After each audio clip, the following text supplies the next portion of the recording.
Always, sweetheart. I promise. The bullet screamed past his ears so close he could smell the gunpowder burn his hair. Christopher Kit Carson didn't flinch. At 25, standing barely 5'2" in his worn moccasins, he'd learned that survival in the Rocky Mountains wasn't about size, it was about nerve.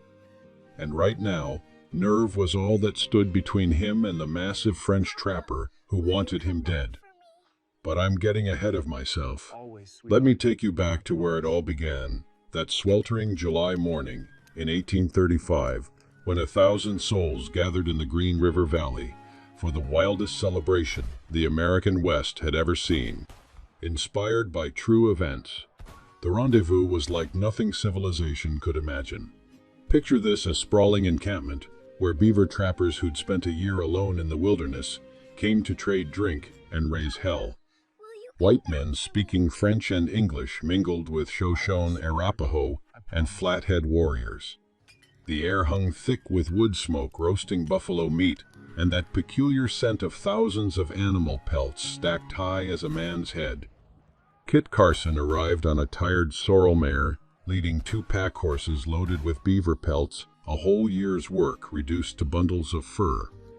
He was quiet by nature, the kind of man who spoke only when he had something worth saying. His clothes were simple buckskin shirt, canvas pants, patched at the knees, and a wide-brimmed hat that had seen better days. Carson, a burly trader named Mackenzie, waved him over to the American Fur Company tent. "What you got for us?" Kit dismounted silently and began unloading his pelts. Mackenzie examined them with practiced hands, holding them up to the light, testing the softness. "Good work," Mackenzie grunted. "Best tanning I've seen this season." "Where'd you learn that?" Kit just shrugged. He hadn't learned it, not yet anyway. These were his rougher pelts, the ones he'd processed himself, with mediocre results. But he knew better than to admit it. The mountain men lived by a simple code: never show weakness. The trading took hours. By the end, Kit had exchanged his year's labor for gunpowder-lead coffee sugar, new beaver traps, and a little cash. It wasn't much. These merchants charged outrageous prices for goods they'd hauled from St. Louis, but it was enough to survive another year in the mountains. As the afternoon sun beat down, Kit wandered through the encampment, taking it all in. Men wrestled in the dirt for sport. A group of trappers had organized a shooting contest, betting horses and rifles on who could hit a target at 200 yards. Somewhere in the distance, fiddle music competed with the rhythmic pounding of tribal drums. That's when he saw her. She sat in the shade of a cottonwood tree, working on a buffalo hide stretched across a wooden frame. Her hands moved with surgical precision, scraping away fat and tissue with a bone tool. Even from a distance, Kit could tell she wasn't just good at this, she was an artist. The woman was Arapaho, probably in her early 20s. Her buckskin dress was adorned with intricate beadwork that must have taken months to complete. 2 long braids framed a face that made grown men stumble over their own feet as they passed. But it wasn't just her beauty that caught Kit's attention.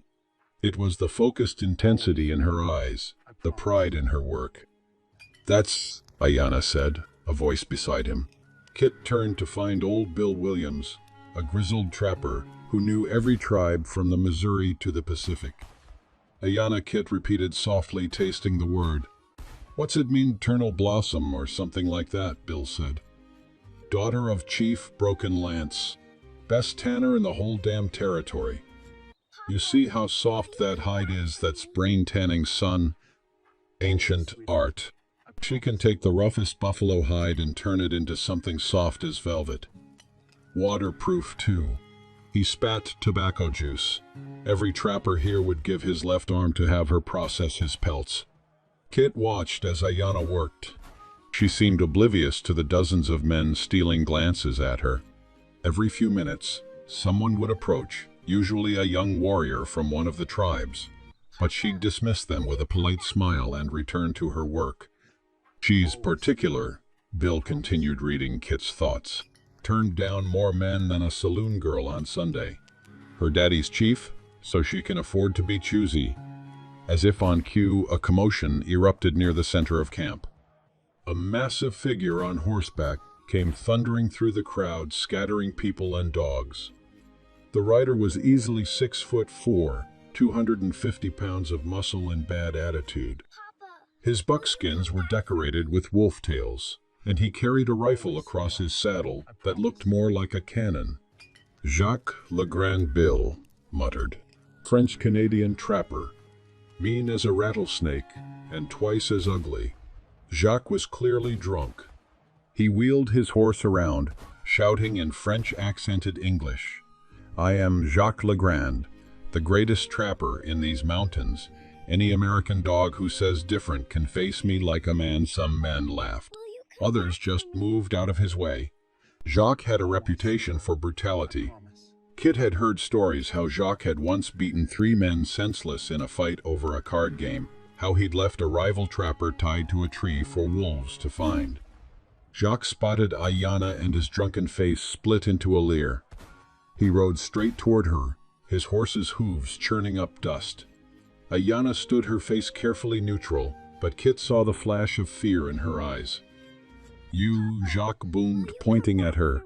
"You will be my woman? I will give your father 10 horses 20. He laughed, a sound like breaking glass. "These weak Americans cannot handle a wildcat like you. You need a real man, a Frenchman." The men nearby shifted uncomfortably. In the complex social web of the rendezvous, this was a delicate situation. Ayanna was the daughter of an important chief.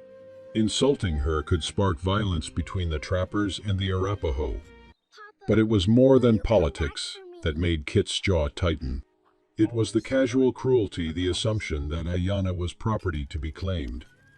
It reminded him of everything he hated about bullies. Before he knew what he was doing, Kit stepped forward.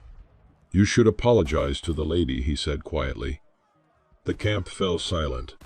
Jacques turned his horse to face this new challenger, squinting down at the small figure blocking his path.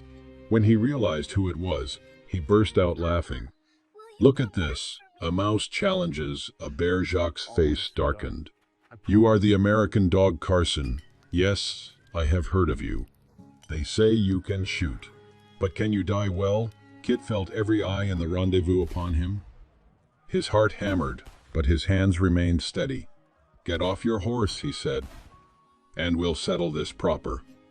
What happened next would be retold around campfires for decades. The rules were simple and brutal. Each man would mount his horse at opposite ends of a 50-yard clearing. At the signal, they would ride full speed toward each other and fire. 1 shot each. If both survived, they could reload and do it again, but in practice, the first shot usually settled everything. Jacques chose his heavy Kentucky rifle, a weapon accurate at 300 yards. Kit pulled out his pistol, a short-barreled, 50 caliber percussion cap revolver that he wore tucked in his belt. The crowd murmured. A pistol against a rifle at charging distance, the kid was committing suicide. "You sure about this, Kit?" Bill Williams asked quietly. "That Frenchman's killed men before."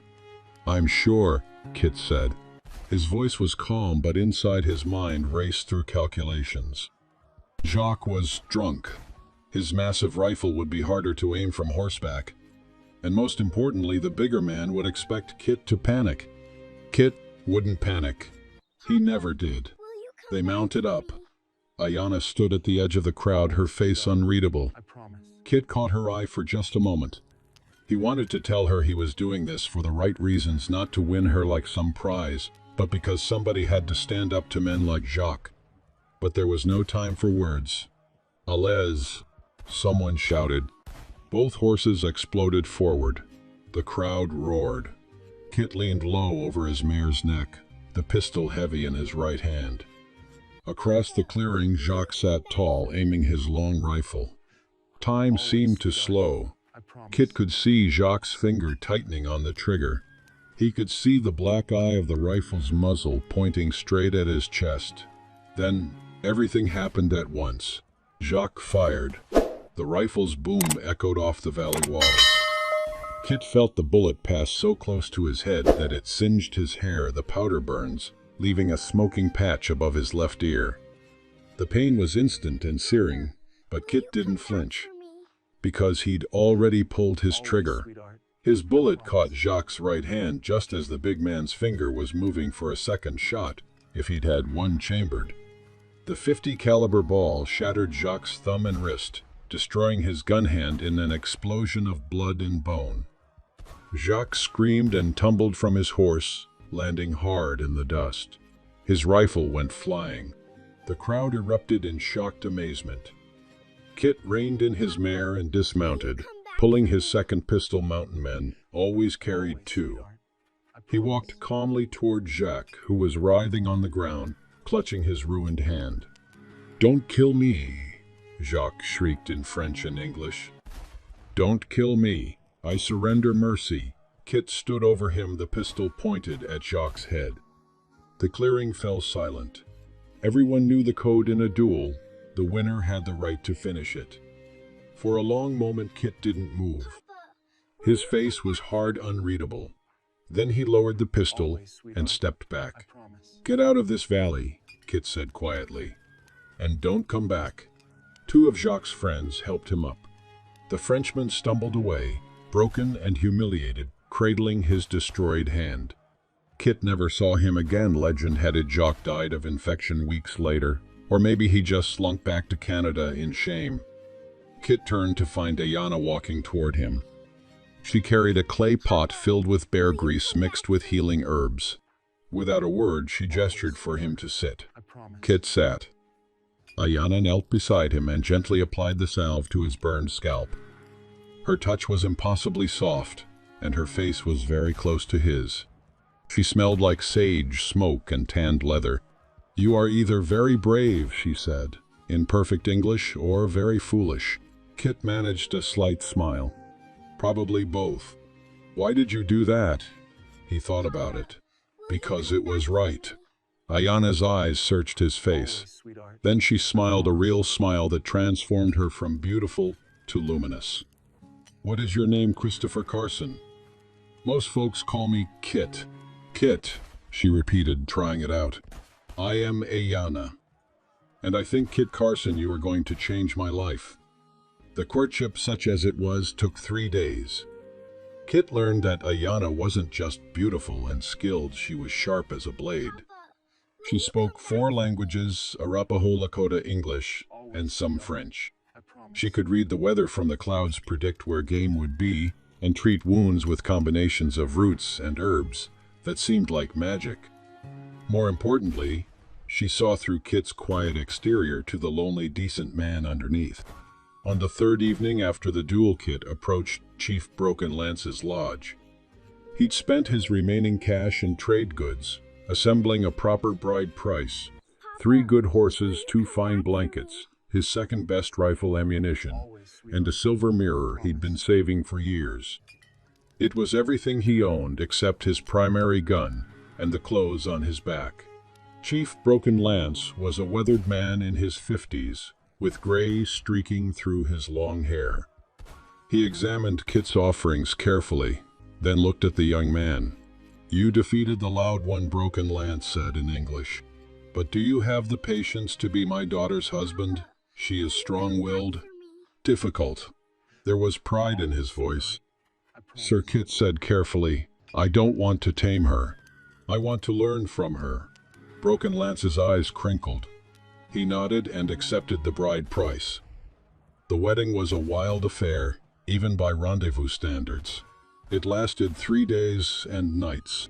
There was horse racing, wrestling, storytelling, and more food than Kit had seen in years. Buffalo hump roasted over open fires, fresh trout from the river, and whiskey, so much whiskey that half the camp was drunk for 48 hours straight. But the heart of it was simple. Ayana moved her belongings from her father's lodge to Kit's camp. She built a fire in front of his tent. She cooked him a meal. By Arapaho custom, these actions declared them married. That first night, as a husband and wife, they sat together by their fire while the celebration raged around them. Ayana wore her finest dress, decorated with thousands of trade beads that caught the firelight like stars. "Are you afraid?" she asked him. Of what? Of how much your life just changed? Kit thought about it. No, he said finally. I think my life just started. She laughed a sound like running water. Then she kissed him, and the rendezvous with all its noise faded into the background. If you had asked Christopher Kit Carson in his early 20s what made a good wife, he probably would have mumbled something practical about cooking stew or mending a torn shirt. He was a man of the mountains, after all, where romance was a luxury and survival was a daily grind. He had no concept of what a true partnership could be until Ayanna sat by his fire. She did not just share his life, she elevated it. She took the rough, solitary existence of a trapper and refined it into something that resembled art. The transformation began with the economy of their small camp. For years, Kit had processed his own beaver pelts. He would scrape them clean, stretch them on willow frames, and let them dry in the sun. The result was functional, stiff, thick parchment that cracked in the cold and soaked up water like a sponge. They sold for 50 cents a pound, enough to buy powder and lead, but little else. Ayanna's approach was different. To her, a hide was a canvas. Her process was an exhausting alchemy known as brain tanning, a secret passed down through generations of Arapaho women. It was brutal, back-breaking work. She would spend days scraping the hide with a sharpened bone tool, removing every trace of flesh and fat until the skin was pristine. Then came the mixture: animal brains cooked into a paste, which she rubbed deep into the fibers of the skin. This broke down the collagen, softening the leather from the inside out. Finally, she would smoke the hides over a low, smoldering fire of rotten wood for days. The smoke did two things. It turned the leather a rich, golden amber hue, and it chemically altered the fibers so they would never stiffen even after being soaked in a river. One evening, after a long day of checking traps, Kit sat by the fire watching her. The wind was howling outside, but inside their lodge it was warm. He reached out and gently took Ayanna's hands. They were raw, the knuckles red and swollen from the freezing water and the endless scraping. He didn't say a word.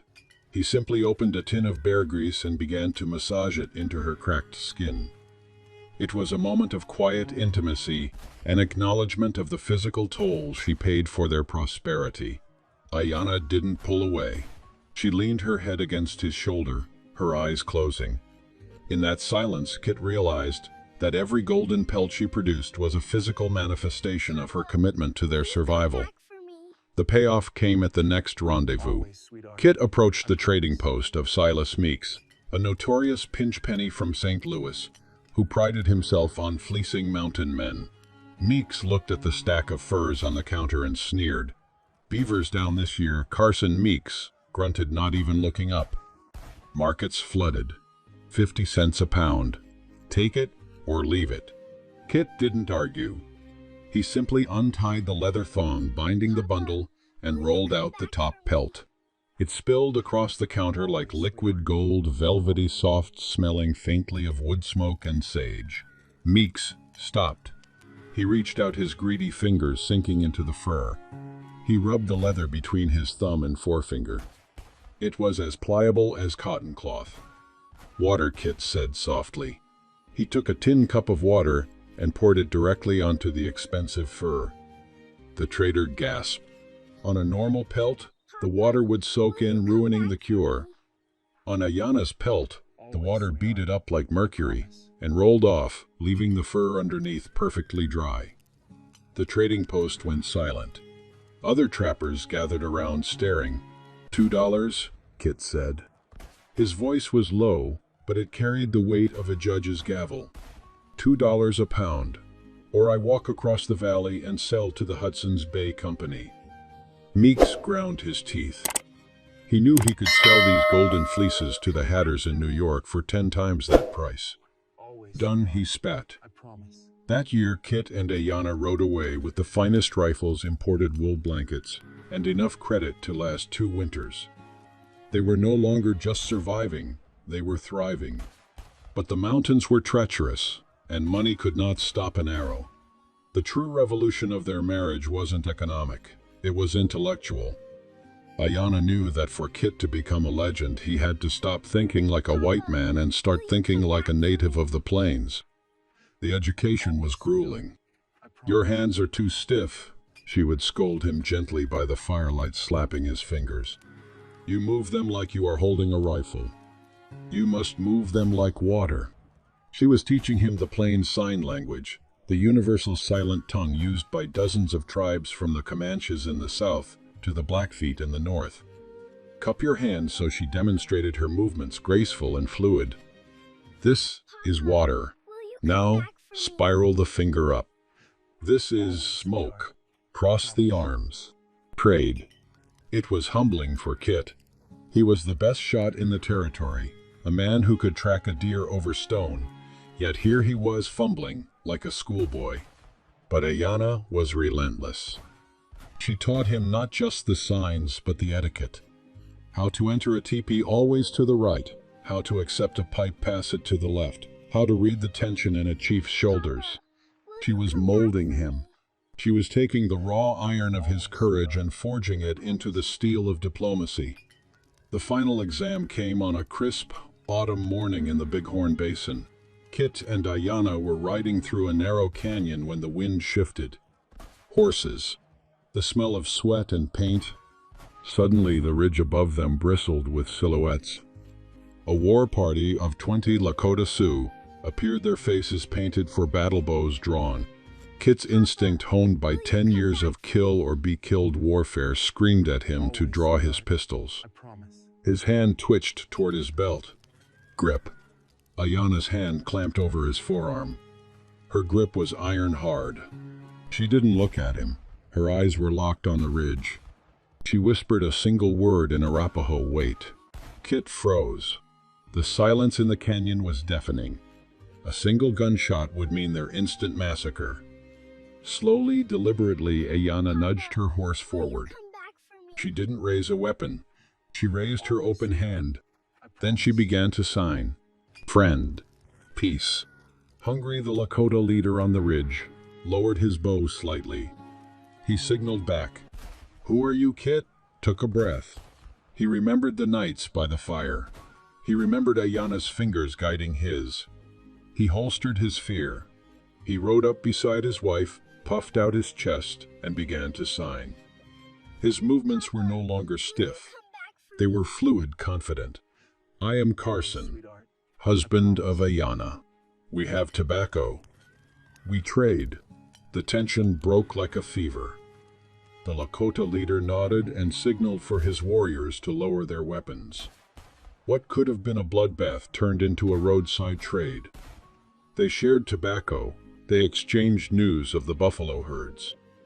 As they rode away an hour later, alive and unharmed, Kit looked at the woman riding beside him. The sun was setting, casting a halo around her dark hair. He realized then that she hadn't just saved his life, she had given him a new one. He was no longer just a scout. He was a bridge between two colliding worlds. And soon that bridge would have to carry a new passenger. Ayana placed a hand on her stomach and smiled at him, a secret dancing in her eyes. "We will need more soft skins," she said quietly. "For the little one." Adeline was coming. Kit Carson was a man who could sleep soundly while hunted by Blackfoot warriors. He could cross a freezing river in full flood without a shiver. But as the first snows of October 1837 dusted the peaks of the Wind River Range, Kit found himself paralyzed by a terror he had never known. Outside the small, secluded birthing lodge constructed by the Arapaho women, the legendary scout was reduced to a pacing, trembling wreck. He sat on a log, attempting to whittle a small piece of pine into a toy horse. His hands that could reload a rifle in 30 seconds under fire were shaking. The knife slipped. A drop of bright red blood hissed onto the pristine white snow. He stared at it, his heart hammering against his ribs. In the wilderness, blood usually meant death. He prayed to a God he hadn't spoken to in years that today it meant life. When Ayana's mother finally emerged and nodded Kit didn't walk, he stumbled into the lodge. The air inside was thick with the scent of burning sage and the metallic tang of birth. Ayana lay on a pile of buffalo robes, exhausted sweat matting her dark hair. But her eyes were triumphant. In her arms lay a bundle no larger than a loaf of bread. "Come," Ayana whispered.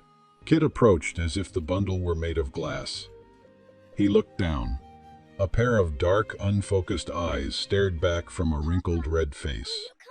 "She is Adeline," Ayana said, using the name Kit had chosen. Then she leaned down and whispered into the baby's ear, in Arapaho, "But the spirits will know her as Prairie Flower." Kit reached out. His hands were stained with gun oil, scarred by knife slips, and calloused from years of gripping reins and ropes. As he took his daughter, he felt a crushing weight settle onto his shoulders. It wasn't the weight of the child, it was the terrifying weight of love. For the first time in his life, Kit Carson realized he was vulnerable. A man with nothing has nothing to lose. A man with a family is a hostage to fortune. The next 3 years were a golden age, a fleeting summer in the long winter of Kit's life. They moved with the seasons, a self-contained universe of 3. Kit did not raise Adeline on nursery rhymes or fairy tales. He raised her on the curriculum of survival. By the time she was 2, she rode in a cradleboard on Ayana's back, a masterpiece of beadwork that Ayana had stitched with blue beads to represent the sky, a prayer for protection. By 3, Adeline was sitting on Kit's lap by the fire, her small fingers tracing the scars on his hands. "Listen," Kit would whisper, holding up a hand to silence the wind. "What bird is that, Jay?" Adeline would chirp. "No. Listen again. The rhythm is wrong. That is a crow scout signaling his party." He taught her that the wilderness was not a playground. It was a living thing that demanded respect. He watched Ayana teach her to gather roots and cure leather while he taught her to read the clouds and the tracks in the mud. They were happy. It was a fierce, bright happiness that burned hot against the cold reality of the frontier. But often late at night, while Ayana and Adeline slept entangled in the furs, Kit would sit awake, his rifle across his knees, staring into the dark.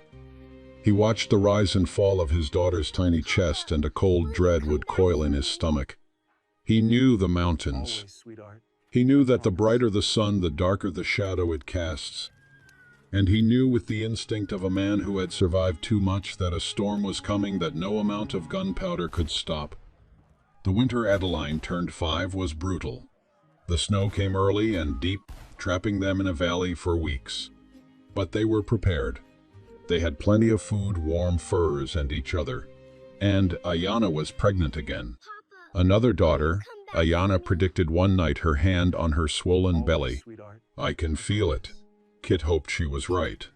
He'd become quite fond of having daughters. But this pregnancy was different. Ayana was tired all the time.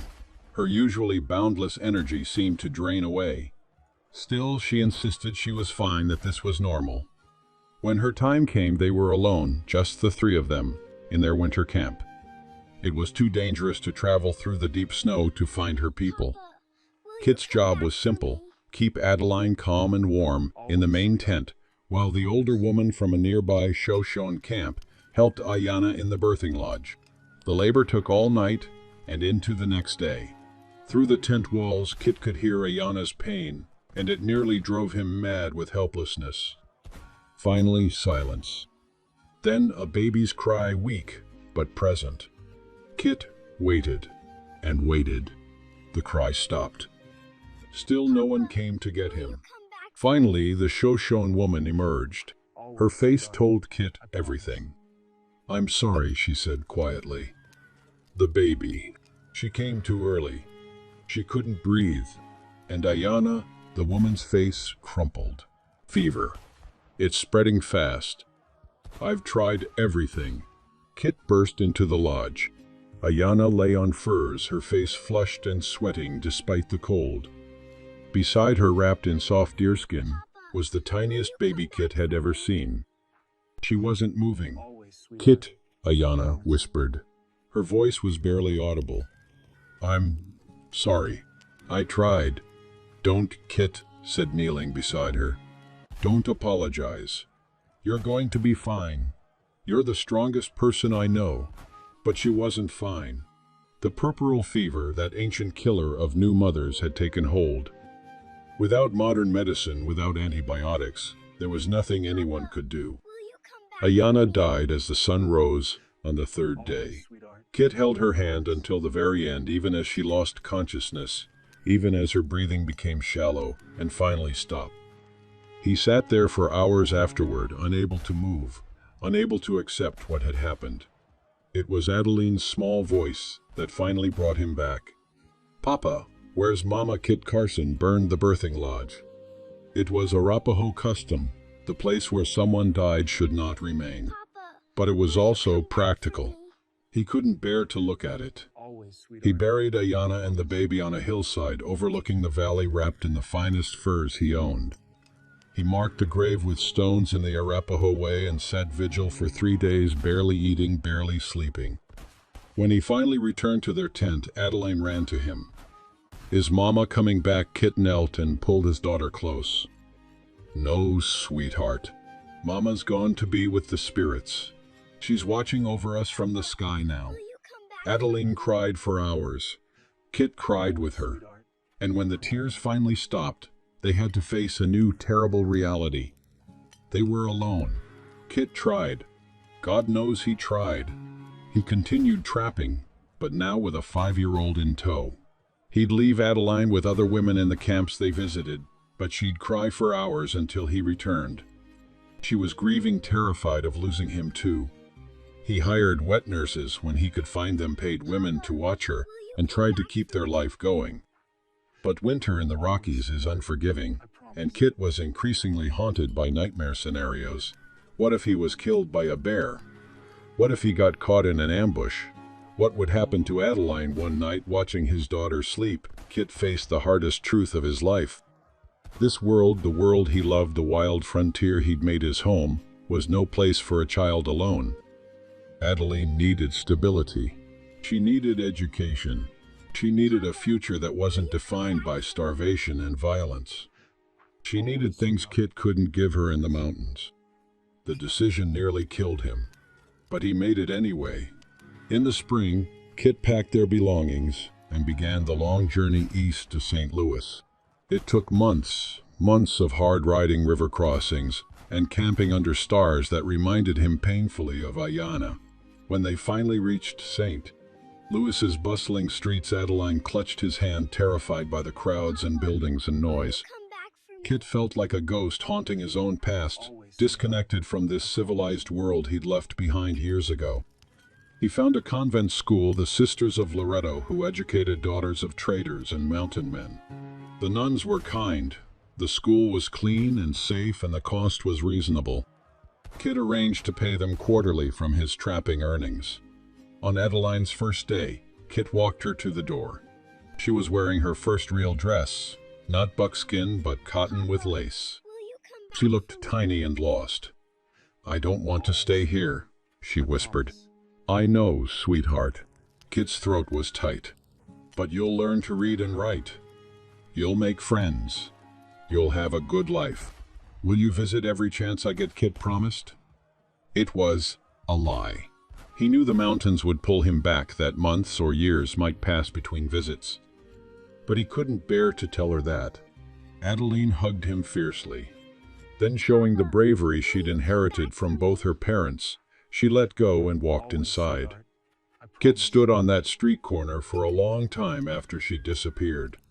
He'd faced death 100 times without flinching, but watching his daughter walk away from him into that school was the hardest thing he'd ever done. Kit needed money, desperately. The school fees, clothes, food, it all cost more than he'd anticipated. He needed work, and he needed it fast.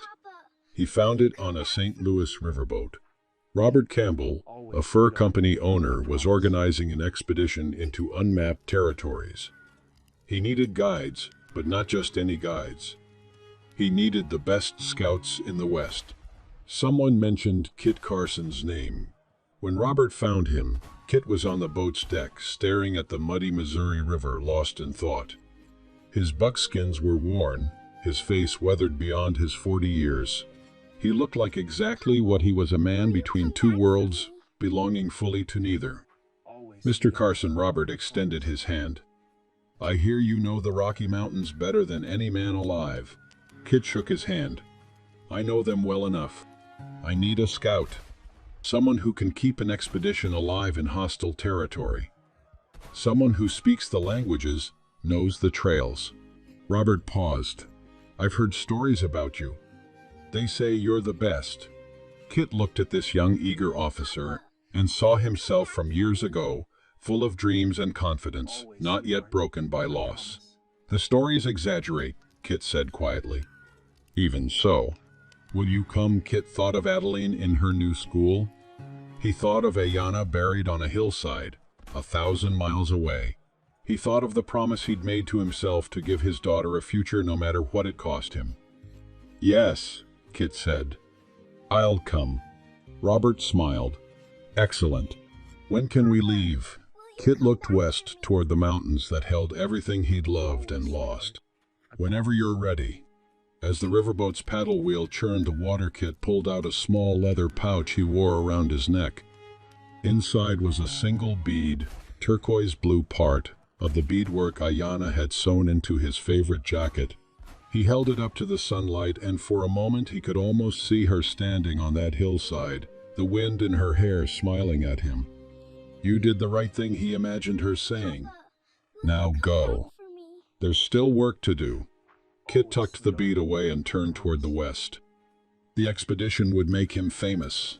History would remember him as one of the greatest scouts and frontiersmen America ever produced. His name would appear in dime novels and history books. He would guide armies, explore new territories, and become a legend. But none of that mattered to Kit Carson. What mattered was a little girl in a convent school learning to read and write. What mattered was keeping a promise to a woman who taught him that love wasn't about possession. It was about partnership, respect, and sacrifice. And what mattered was honoring Ayana's memory by living a life worthy of having loved her. The scout's vow isn't about glory or adventure. It's about a quiet man who discovered that true courage isn't facing death without fear. It's choosing to live with loss, to carry on, when your heart is broken, to do what's right, even when it tears you apart. Kit Carson rode into the sunset that day, heading back toward mountains that would never feel quite like home again.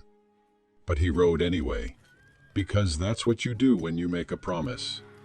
THEEND author's note. This story is based on the real life of Christopher Kit Carson, 1809-1868, and his Arapaho wife Wyanebe, singing grass, though I've taken creative liberties with details and dialogue. Their daughter, Adeline Carson, was indeed sent to school in St. Louis, and Kit's meeting with Robert Campbell led to his famous career as a scout and guide. The love story at the heart of this tale, however, is historically documented, a genuine partnership between two remarkable people in an extraordinary time.